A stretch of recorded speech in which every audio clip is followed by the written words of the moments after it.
Hello everybody, and welcome back to my top 5 ranking video series. Today we're going a different direction with this series, which means rather than characters and media, we're going to be talking about the media itself, more or less. And start off with that, we are going to be talking about some of my favorite mods in Black Ops 3 Zombies specifically. So for all the zombie fanboys out there, you're going to want to stick around for this one. Without further ado, here are the top 5 best Black Ops 3 custom zombies maps. Number 5, Leviathan. Now, this map is actually, in my opinion, the most painful to put at the bottom because while I do recognize that it is objectively not as well off as other maps, it reminds me a lot of one of my favorite Black Ops 1 Zombies maps, Moon. However, this time it's underwater. However, despite Moon being the base of the map, there are a lot of other inspirations such as Origins, with the Pack-a-Punch being located in a floating submarine that you have to use the launchers in order to access. On top of that, pretty sure that there's a KT-4 style wonder weapon from Zetsubo, but other than that, the biggest problem with the map is that it's too lengthy, a little bit too narrow, and then on top of that, Pack-a-Punch is a little bit of a bitch to use. What's the map at the bottom of the list, however, is the annoying layout as well as the annoying placement of Pack-a-Punch.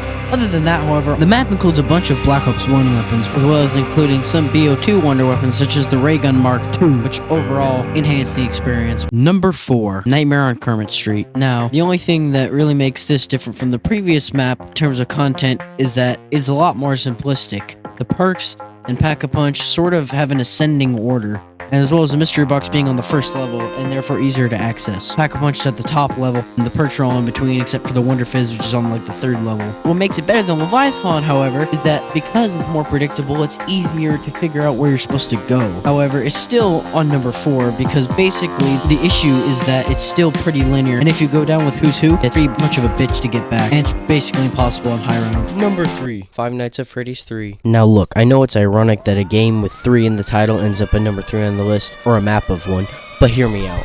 The reason it's at number 3 is because despite having great visual design and graphics, the map in and of itself and the mechanics of the map basically are not that great. For starters, you have BO4 weapons, a lot of which are kinda junk, and some of which are decent, mixed in with a couple BO1 weapons. However, other than that, there's really no extra content except for occasional gifts from Samantha via the pumpkins that you can collect. Also, there's no other real difficulty spikes in the rounds except for randomly in a round after round 6, there will be a round where all the zombies turn to sprinters and run at you. You have to kill them in a certain amount of time. Basically, otherwise you'll get overrun and you'll die and lose all your perks. The one key factor that sets it above Kermit Street and Leviathan is that there is infinitely more space, as well as easy access to perks and Pack-a-Punch, as well as a more interesting concept. But other than that, it still sits at number 3 where it belongs. Number 2, BLOCKBUSTERDLC 1. Now, in this section of the video, we start getting into what I call the good shit. Basically, what sets this map apart is a combination of lots of space and lots of good content. For starters, both the outside and indoor parts of the map have lots of space for you to train in. Secondly, there are lots of extra hidden goodies, like perk bottles being dropped by random napalm zombies, or George Romero being able to drop a Wonder Waff death machine instead of the regular. Also, there's a spin on the typical fire sale power-up where it will Pack-a-Punch the random weapons in the mystery box as opposed to a discount. The only thing that really brings this map down is the fact that certain features like the power switch are relegated to a fetch quest and are not already part of the map, on top of the fact that the hellhounds are harder to see as well as harder to kill. But other than that, the map still belongs at number 2. And finally, number 1, Cum City. What are you doing, step bro?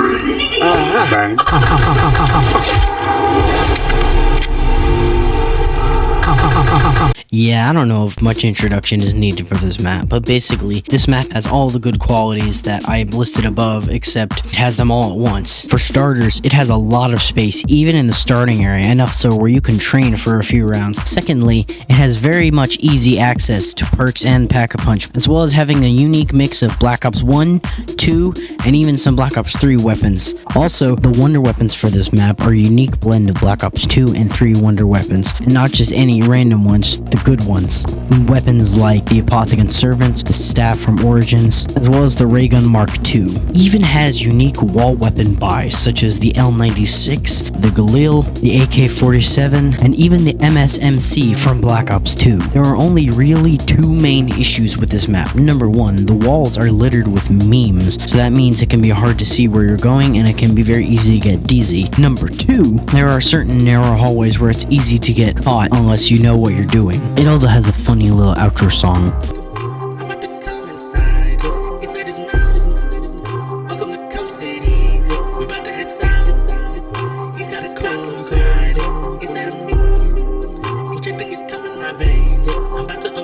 Other than that, I believe it deserves its spot at the top. And that will be all for the day. I hope you all enjoyed my video. Please be sure to like, subscribe, comment, and turn the bell on for notifications when new videos are uploaded. And I'll see you in the next video.